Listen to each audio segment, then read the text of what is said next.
It is your night. Everyone is excited to see The Knife. Curious, what are your feelings right now as you're premiering at Tribeca? I feel great. You know, this is it's so important for cast and crew to see their films and to see their work. Yeah. Anytime you have a festival that can do that, it's everything. You know, we finished this film a couple years ago. Everyone is living in LA. They have to fly out to see their film. You know, it's important. Yeah. People are singing the highest praise. We've heard people saying that your directing style is intricate and interesting, new and fresh. How do you feel about those words when they describe your directing style? I don't know. I mean, you have to ask them. I don't know. You know, the one thing that I wanted to do was have fun on set, and I hope we were able to accomplish that. Anything else is just, you know, cherry on the top. So I'm glad that they're happy, but I just want them to see their work and be proud of it. In closing, is there anything you'd like to say to Tribeca for the official selection this year? Yeah, I'm grateful to Tribeca Film Festival. You know, I love the opportunity to show a film at a film festival because there are no reviews, there are no, you know, it's up to everyone's how they see the film, and there's no filter on it, and I'm grateful for Tribeca for playing our film. It's huge.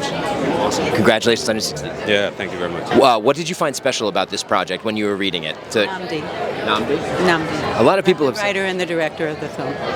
What really jumped out to you about his style of directing? Because we know that you've worked with many directors. His own. It's unique, it's real, it's his own. It's beautiful. One of the most beautiful experiences working I've ever had. Well, speaking with Shannon Corbet. Nice to meet you, Shannon. Tell me a little bit, wherever you feel comfortable. Tell me a little bit about your role in the project. I play Officer Snell, so I play a law enforcement officer. In my opinion, not a good one. Tell me a little bit about how did you get into the role of transforming into a officer of the law? I'm actually an Air Force veteran, so I get to audition for military and law enforcement a lot, and it's always nice to be able to get back to those roots. Okay. Do you have a little bit of background about your character? Can you divulge into some of the character development that you have?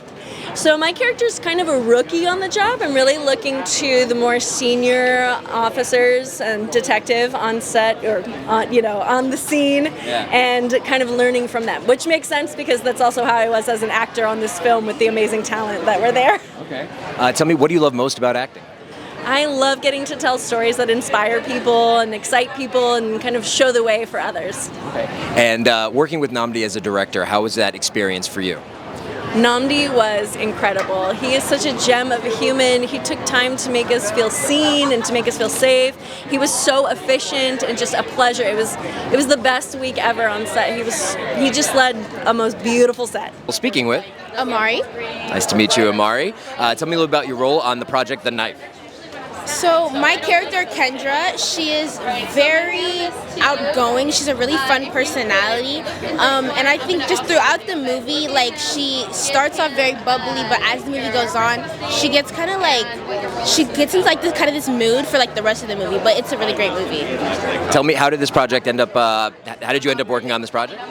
So me and my sister actually ended up booking for the same role, but during the callback, she went first, and when she was going first, when she finished, they asked, she asked if they wanted her to bring her sister on, which is me, and they were like, oh, you guys are sisters, and so then what they ended up doing was having her audition for the younger sister role, and then me, the older sister role, and we got them.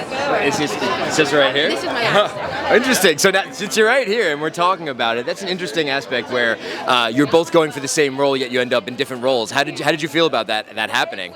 Honestly, at first, we each really wanted the role, but then, we just started talking about it, we were saying, it would be funny if they asked me to do Ryley and she got Kendra and we were sisters, and then it actually happened. So you guys got to play with each other on this film together. We did. It was so much fun. Very cool.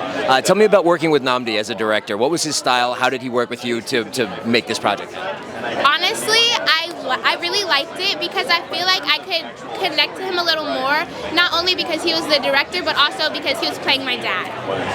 I enjoyed it because I feel like he got to see more in the actor's perspective while he was acting and a director, and he also was very open with hearing ideas that I had for the character, and it was just great. Yeah. Very cool. If you can describe this film to audiences, how would you describe The Knife?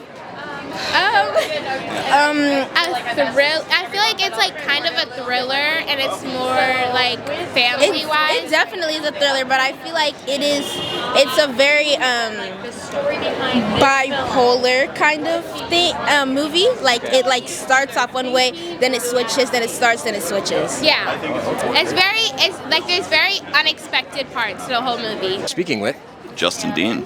Nice to meet you, Justin. Thanks for stopping by. Tell me a little bit about your role in the project. I'm a police officer, one of the main antagonists for the actor, Nnamdi. Basically there through the whole film, just trying to drive the conflict. Tell me a little bit about the casting process. How did they end up booking you for the role? Of course. So I'm actually a former police officer, so I think that played a big part into why they cast me in the role. I had gone out for the casting office a few times, and they constantly called me back, so this one just played up with luck, basically. Sure. So, as a police officer in the film, what kind of things did you have to do? Was it crime scenes? Was it chases? What? I was just a basic beat cop. So, and I only did about 3 years in Dallas, Texas. So it was a little bit of everything, and it was like the worst shifts possible. So it was definitely an adventure. So, what about the script jumped out to you that really made it an incredible project to work on? I just love things that are very character story driven. This was definitely one of those scripts where everything relied on the acting and the characters to drive the story, and I think that's a lot more interesting than anything else that is currently out there.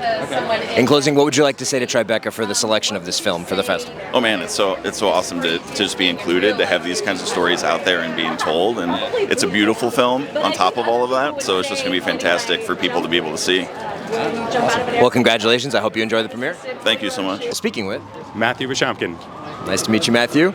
Tell me a little bit about your role in the project. Sure, I'm one of the executive producers. Okay. Tell me a little bit about why you felt like this project was a project that you needed to see be greenlit.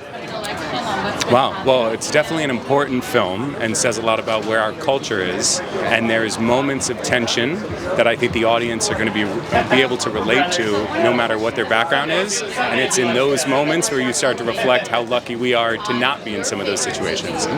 Can you reveal any of those moments of tensions for seeing what people can look forward to when they decide to watch the night?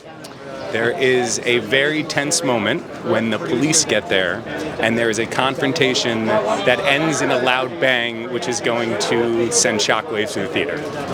And what did you love most about seeing Nnamdi Asomugha do his directing and a little bit of acting? So he's putting on a lot of different hats. Your feelings about watching him in all of those roles?